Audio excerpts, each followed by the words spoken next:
Hello, welcome back to another video, and this video is about accomplishments. So, congratulations to every single person who has finished their school year successfully, everybody who has graduated elementary school, middle school, which I have just done, as well as high school and college. And just in general, for everybody who has passed the school year or just finished it, congratulations on finally being done with school. So, this is a time to talk about accomplishments, what you have accomplished, and I thought, what better than to talk about the accomplishments of one of my students. This student is also a subscriber to my channel. His account is Kivano, as you can see over here, and I've only really had a few sessions with him, I guess you would call them. I've only explained a few ground rules, and he's taken most of it to heart. And I just wanted to show his accomplishments and congratulate everybody else on whatever accomplishments they have made. So let's get started. So in this position, this game was played a month or two ago, and I was playing the white pieces, and my student Kivano was playing the black pieces. I would call him Kivano because that's what his username is, Kivano. And I started off with move e4. Kivano played e5. I played knight f3, knight c6, and here I played c3.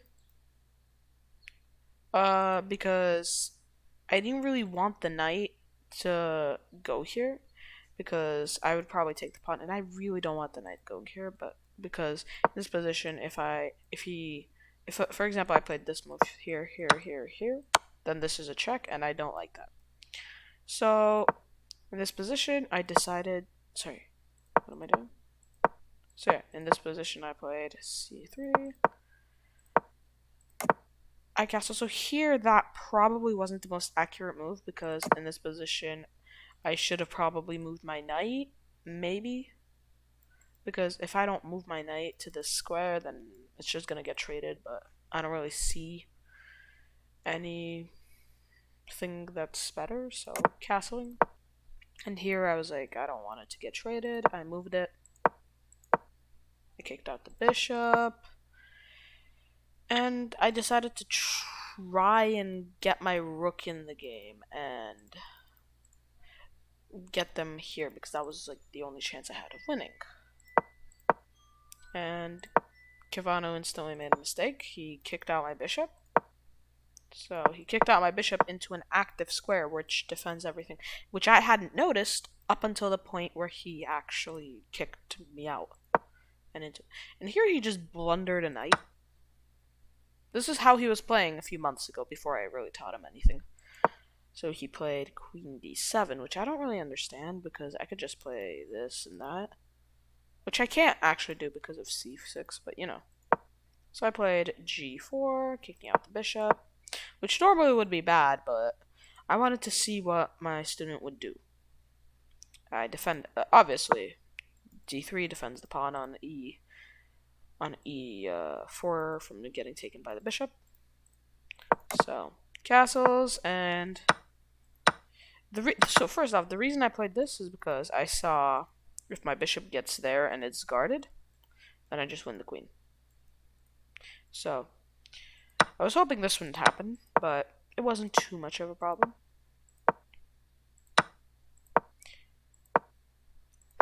And here I finally got to do it. He obviously took the knight. So in this position, it was kind of weird. He was just shuffling his pieces around and kind of forced me out of there. And I played bishop e6 to pin the queen to the king. After a few seconds of thinking about that, he took the bishop because, you know, it's the best move, which I actually really appreciate. If he takes the bishop, that means he understands that he's gonna lose his queen, so he might as well do a desperado. In this position, I probably would have done something else. Like I might have taken this pawn because after takes, then there's just takes. So like here, the best move is probably this. Because after takes, you can just take. And you actually get a move in advance. So he took, which isn't pretty good. I took back. He kicked me out. So he won my pawn, which I didn't like. So I decided to advance because he had a little time. It's a blitz game. Which this was a good position. He had mate in 11. He had a bunch of mates here, which I wanted to know if he would see or not. I was in this position, I believe, and I decided to play this move because in this position I could have played something else. Like I probably could have gone here and been pretty safe. Yeah, this is safe. He's winning, but that's because he has such a massive material advantage. And I played this to see what he would do. As you can tell, it's mate in 14. And he left unsupervised. This looks like a great move, except for the fact that it leaves the rook vulnerable. I probably might have made that mistake if I was as low on time as he was. So check, took the rook. And here, this blunders king takes d3. Just because takes, you're up at 1 point of material, and now it's even. So here, I got some tunnel vision. I knew he had 11 seconds on the clock, and I didn't spend too long on my next move. I thought he would miss it, so I spent about... Oh, apparently I did spend a lot of time on my next move. I don't know why. So we took my rook, obviously. I took his bishop, and here I realized that my plan wouldn't work. I was planning on doing this and winning the rook, but I just forgot that after this, you can take... Like, I don't know why, I just forgot that. So I didn't follow through on my plan. So here I just took with check and he lost on time. So basically this is how the game could have probably continued. But, you know, he lost this game. This was his first game that he played against me, and he lost it. So now, recently, like, he has played this game against me. This game is from the exact same position with me missing a few pieces, but it's much more recent, and he's improved in it. So I played e4, e5. Here I decided to do an interesting thing. Here, so as you can see, in my last game, after this and this, I played this. I played c3 because I was afraid that if I... Sorry. Because I was... So here I could have still played c3, sorry. But I just played this because I knew this was going to happen, and I allowed this to happen. Because in this position, which is exactly the same as I showed you earlier, I realized that after he takes the rook, I can go here. And he has to save the queen, obviously, so he goes here. And now I take the knight. And after I take the knight, my next move is to take the rook. And to take the knight as well. So let's see what happened. So here, he moved the queen. I did that. Wait, sorry. What? What happened? Oh, so here I for some reason took the knight first. The reason was, oh, I see why. So I took the knight first because I didn't want to risk anything, and you know, he can't, if he moves his queen here, for example, after I take, there's no way to save the rook. There's this move. It just loses a pawn. This move. This move. Which is interesting because I just trade and I get the rook. And now he's up 10 points of material, and he has apparently mate in 14, which nobody was going to see. So here I played that. Oh, sorry, no, this is just theoretical. So after I took, he played this, got the rook, and credit to him for finding knight to h6, because this is not an easy move to find.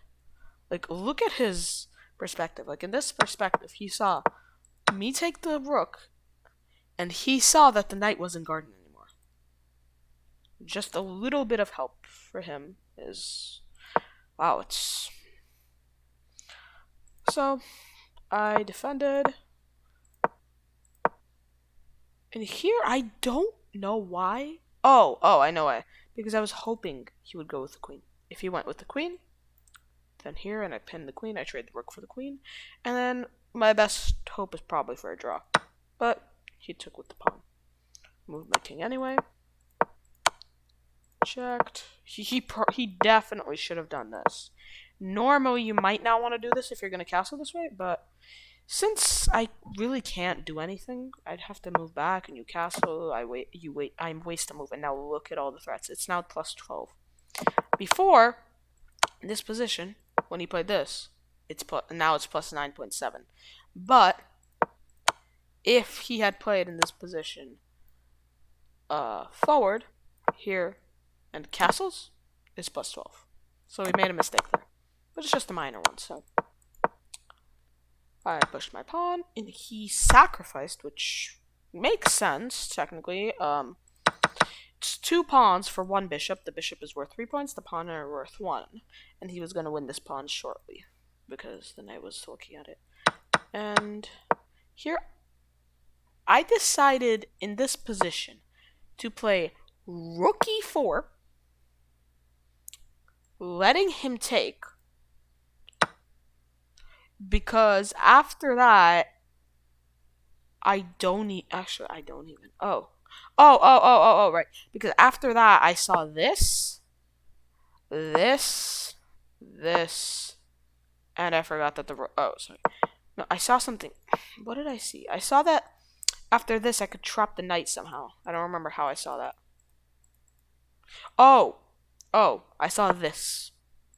Which afterwards, here, to stop this, because he probably wouldn't have seen that. He probably would have cast... No, he can't cast. So he might have played this move, for example, and... Well, oh, no, he would have lost the queen, sorry. He might have played this move, for example, and just blundered the knight, because now the knight can't move. That's what I saw. What I failed to see was after rook e4, there was knight f2 check. And here, after he took, I resigned. This is what could have happened later. Obviously, it didn't. But here I resigned. This just goes to show how much somebody can improve over even 1 or 2 lessons? I don't know what to call them. So, if you've enjoyed this video so far, please don't forget to like and subscribe, and congratulations again for finishing your school year.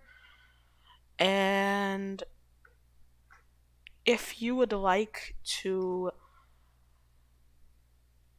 improve in chess, and you feel like you could spare about $15 an hour for amazing chess lessons that have improved a 300 to this level, before he didn't know what to do, didn't think much, but he even managed to see that in this position the knight was hanging. Like, that's an extremely difficult move to find, especially for a 300.